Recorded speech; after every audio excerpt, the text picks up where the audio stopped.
சொல்லுங்க. இன்னைக்கு கருவேப்பிலை சட்னி அரைக்க போகிறோங்க. உளுந்தம்பருப்பு ஒரு கைப்பிடியில் 25 கிராம் உளுந்தம்பருப்பு, 25 கிராம் கடலைப்பருப்பு, நிலக்கடலை ஒரு 2 ஸ்பூன் அளவு, பச்சை மிளகா, வரமிளகா ஒரு 5 மிளகா, பச்சை மிளகா 2, தேங்காய் ஒரு அரை மூடி, வெங்காயம் ஒரு 15, இஞ்சி ஒரு துண்டு, வெள்ளைப்பூடு ஒரு 4 பல், புளி ஒரு நெல்லிக்காய் சைஸ் அளவு, கொத்தமல்லி கொஞ்சம், கருவேப்பிலை கொஞ்சம். கருவேப்பிலை 2 கைப்பிடி அளவு கழுவி எடுத்து வச்சுருக்கேங்க. இதை உப்பு போட்டு கழுவி வச்சுருக்கேன்.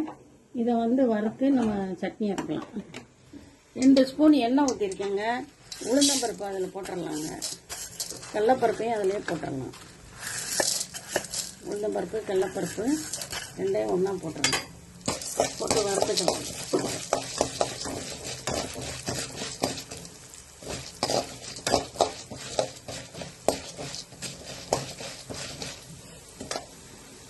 கொஞ்சம் செவக்கிற வரைக்கும் வறுத்துக்கிடுங்க.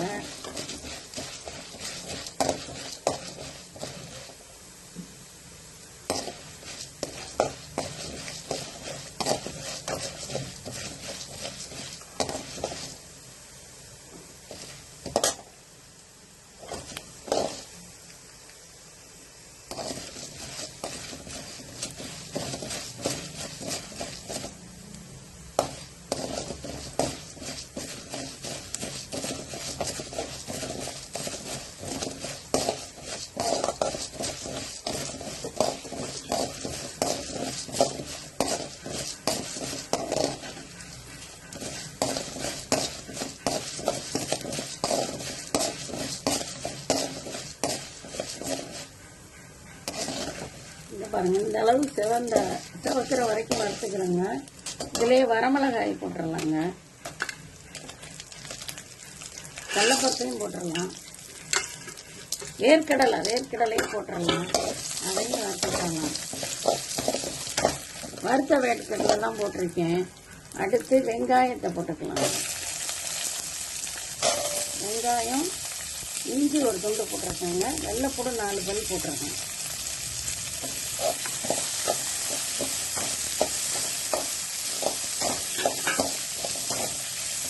பச்சை மிளகா 2 போட்டிருக்கேன்.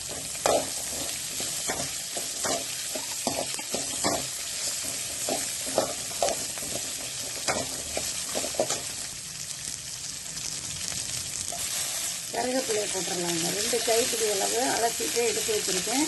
இளந்தலையாக போட்டுக்கிங்க, அதான் நல்லாயிருக்கும்.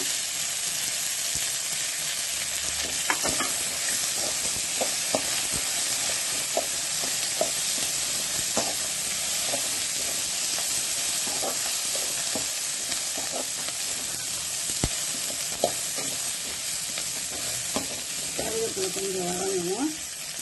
இந்த புளி இந்த ஒரு நெல்லிக்காய் சைஸ் அளவு, சின்ன நெல்லிக்காய் சைஸ் அளவு போட்டுருக்கேன். அடுத்து தேங்காயை போட்டு அரை மூடி தேங்காய்ங்க திருவி வச்சுருக்கேன். அதை போட்டு 2 கிண்டி கிண்டிக்கலாம். ரொம்ப செசப்பட்டு விட்டுறக்கூடாது தேங்காயை. இந்த அளவு கிண்டிட்டு இந்த அளவு கிண்டிக்கிடுங்க.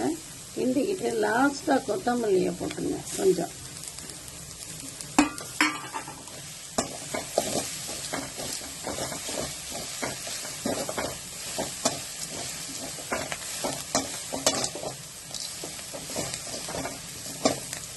அப்படியே இறக்கிடலாங்க. கடுகு உளுந்தம்பருப்பு போட்டு தாளிச்சிடலாங்க.